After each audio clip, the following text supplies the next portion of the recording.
There are two general types of reciprocating pumps, the piston pump and the diaphragm pump.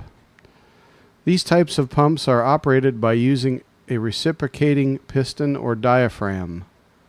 The liquid enters a pumping chamber via an inlet valve and is pushed out via an outlet valve by the action of the piston or diaphragm.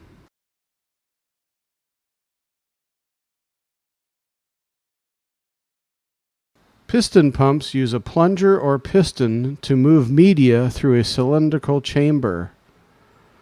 A variety of actuators may be used to power these pumps, including steam-powered, pneumatic, hydraulic, or electric drive. Here are some of the main components that make up a piston pump: a piston, piston rings, connecting rod, suction and discharge valves, casing and cylinder, and relief valve. Piston pumps are sealed both internally and externally.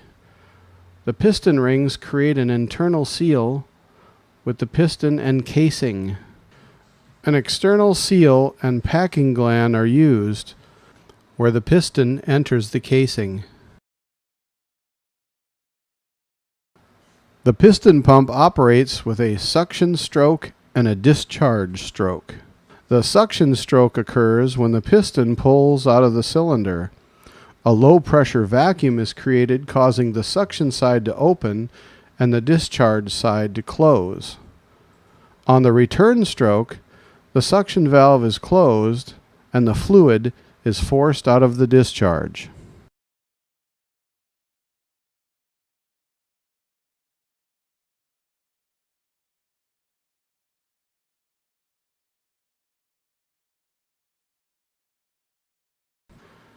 The diaphragm pump operates in a similar fashion to the piston pump, but it uses a flexible sheet or diaphragm to displace the fluid.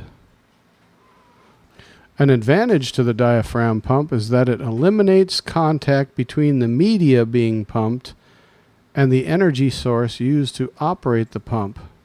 This is a benefit when dealing with toxic or explosive materials.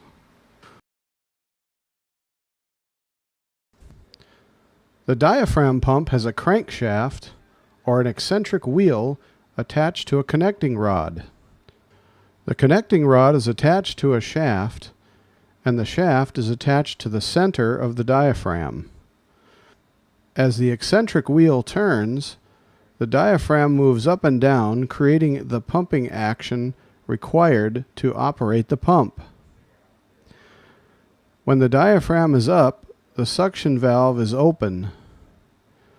On the downstroke, the suction valve is forced shut and the discharge valve is opened, allowing the fluid to pass through.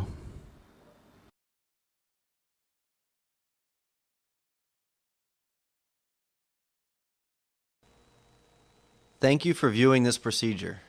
If you need to test or have any comments about any aspect of this procedure, please click the appropriate link below.